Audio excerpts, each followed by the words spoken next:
सगळ्या प्रकरणामध्ये म्हणजे कशा प्रकारच्या पराच्या कावळ्या करण्याच्या गप्पा चालतात बघा. इतका मोठा कांगावा केला गेला की सिंधी समाजानं 1-1 किलोच्या 200 चांदीच्या विटा दिल्या आणि त्या कुठे गेल्या त्या मात्र त्याला आकडे फुगवून आणि असंच चाललं होतं सगळं रामायण.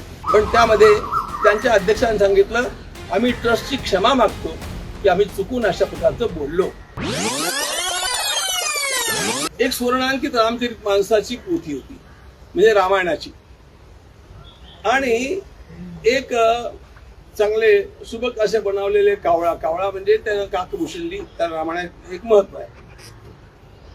एक चांगला बहुमूल्य हार रामाच्या पादुका ज्याच्यावरती रामाची पदचिन्ह अंकित आहे फार छान आहेत त्या.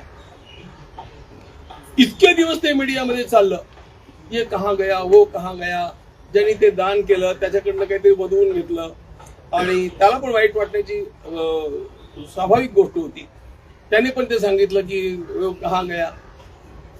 आम्ही 22 तारखेला जेव्हा मीटिंग झाली चुकलो मी 6 तारखेला जेव्हा मीटिंग झाली त्या मीटिंग मध्ये 2926 अशा प्रकारच्या बहुमूल्य वस्तूंचं रजिस्टर सगळ्या प्रेस समोर ठेवलं. 2926 आणि ते सगळं ठेवून त्याने सांगितलं यातलं कुठल्याही पानाचा कुठलाही फोटो तुम्ही घ्या तुम्ही तपासून बघा. सर्वांच्या समोर ठेवलं आणि ज्या रामायणाच्या चोरीबद्दल गप्पा चालल्या होत्या ते रामायण तिथे आणून ठेवलं. ज्या बहुमूल्य हाराबद्दल चाललं होतं तो हार तिथे आणून ठेवला. ते काकभूषुंडी तिथे आणून ठेवले आणि रामाच्या त्या पादुका त्या पण तिथे आणून ठेवल्या. ज्यांच्याबद्दल चर्चा चालली होती अशा 4-5 वस्तू आम्ही आणून ठेवल्या आणि आवाहन केलं की ज्या दानदात्याला कुठल्याही प्रकारची शंका असेल हे लिहून दिलं बरं का. आणि प्रेसमध्ये पण मी सांगितलं त्यांनी यावं आणि खुशालपणे आम्हाला त्याने दान दिल्याचं सांगावं आणि ती वस्तू तिथे सुरक्षित आहे की नाही हे बघावं. मी तुम्हाला आणखी एक पत्र आता देतो आहे. इतका मोठा कांगावा केला गेला की सिंधी समाजानं 1-1 किलोच्या 200 चांदीच्या विटा दिल्या आणि त्या कुठे गेल्या त्या मात्र त्याला आकडे फुगवून आणि असंच चाललं होतं सगळं रामायण. आम्ही सिंधी समाजाला एक पत्र लिहिलं नाही सिंधी समाजाचं आम्हाला स्पष्टीकरण मागण्याकरता एक पत्र आलं. ते पत्र 26 जुलैला आलं चुकलो 26 जूनला आलं. त्याला 1 जुलैला आम्ही उत्तर आणि ते उत्तर मिळाल्यानंतर त्यांनी आम्हाला एक पत्र लिहिलं आणि त्या पत्रामध्ये वी आर टोटली सॅटिस्फाईड हे सांगितलं. त्यांनी एक क्लिप पण काढली तुमच्याकडे ती आली असेल तर बघा. पण त्यामध्ये त्यांच्या अध्यक्षांनी सांगितलं आम्ही ट्रस्टची क्षमा मागतो की आम्ही चुकून अशा प्रकारचं बोललो. आता फक्त आम्हाला एकदा सगळ्या 200 लोकांना रामाच्या दर्शनाकरता येण्याची परवानगी द्यावी असं त्यांचं आलेलं पत्र मी तुम्हाला आता सगळ्यांना देतो आहे. मी असं मानत नाही पण एक गोष्ट अशी आहे की जेव्हा ते घडलंय आणि कोषाध्यक्ष पदावरती माझं नाव आहे तेव्हा मला त्याची अत्यंत मोठी खंत आहे इतकं मात्र मला सांगितलं. या सगळ्या लोकांचा पुन्हा विश्वास निर्माण होईल अशा प्रकारचं वातावरण सगळ्या देशामध्ये निर्माण केल्याशिवाय राहणार नाही लक्षात ठेवा.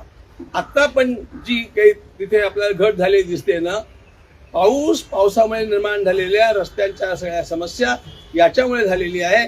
या असल्या गोष्टींचा परिणाम फारसा होत नाही. झाला असेल 5-1% झाला असेल होणार नाहीच असं नाही म्हणतायत पण लोकांना ती एकदम घटून गेली संख्या वगैरे हे असलं काही. अरे नाराजी काय व्यक्त करायची आहे. मी तुम्हाला आता लिहून दिलेल्या पत्रकात तुम्ही वाचा आणि आम्ही आमच्या ट्रस्टमध्ये पण हे सांगितलं आणि त्या दिवशी पहिल्या दिवशी प्रेस कॉन्फरन्समध्ये पण मी सांगितलं की आम्हाला धक्का बसला. आमच्या वेदना अत्यंत जास्त आहेत. आम्ही लज्जित झालो आणि मराठीत बोलायचं तर आमची मान शर्मेनं खाली जाण्यासारखी स्थिती झालेली आहे. त्यामुळे नुसती नाराजीचा प्रश्न नाहीये हा अतिशय मोठा अपघात अशा प्रकारचा झालाय. तो रामाच्या ठिकाणी व्हायला नको होता आणि त्या ठिकाणी आम्ही जबाबदार असताना झाला. त्यामुळे त्याचे दोषी आम्ही आहोत. आम्ही प्रायश्चित्त केलं पाहिजे आणि याचं परिमार्जन करून आम्ही या सगळ्या गोष्टींची पुनरावृत्ती कधीच होणार नाही अशा प्रकारचं आदर्श राम मंदिर उभं करून दाखवलं पाहिजे. ही सुद्धा जबाबदारी आहे. प्रायश्चित्त म्हणून राजीनामा देण्याची अजिबात आवश्यकता नाही, मी तो देणार नाही. प्रायश्चित्तातली पहिली गोष्ट अशी आहे, आम्ही आमच्या ज्या काही चुका तिथे घडलेल्या असतील त्या सगळ्या चुका पुन्हा घडणार नाहीत याची व्यवस्था करणं, त्या व्यवस्थेला आम्ही लागलो आहे. मी त्या दिवसापासून माझं जपजाप्य वाढवलेलं आहे रामाकडे क्षमा याचना करण्याकरता. आणि दुसरी गोष्ट सांगतो, आता आणि त्या ठिकाणी अनुष्ठान चालू आहे रामायणातल्या विशिष्ट मंत्रांच्या पाठाचं आणि तिथे रामाच्या परिसरात, मंदिराच्या परिसरात आणि परिसरात तितके सगळे लोक बसणार नाहीत म्हणून बाहेर अशा प्रकारची सगळी आम्ही अनुष्ठानांची व्यवस्था केली आहे.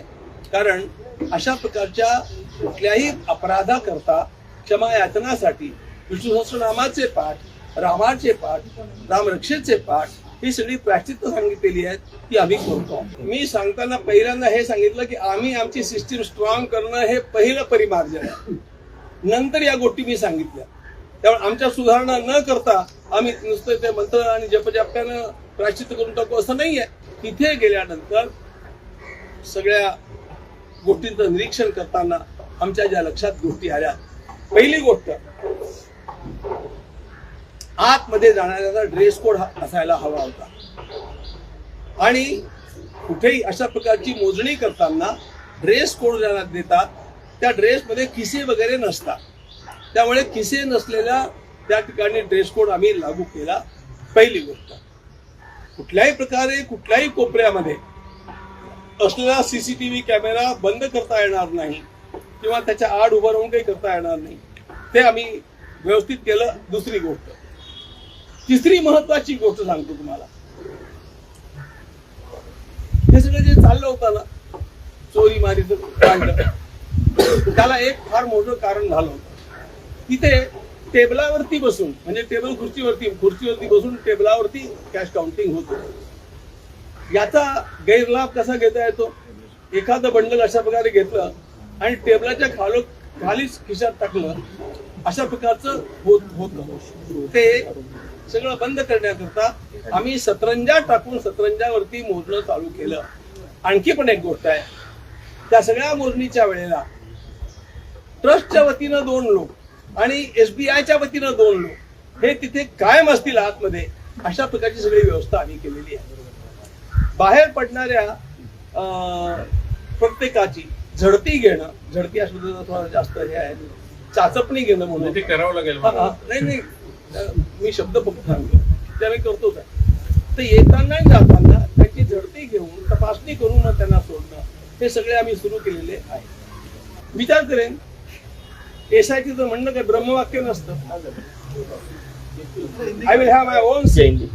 SITला ते प्रूव्ह करावं लागेल.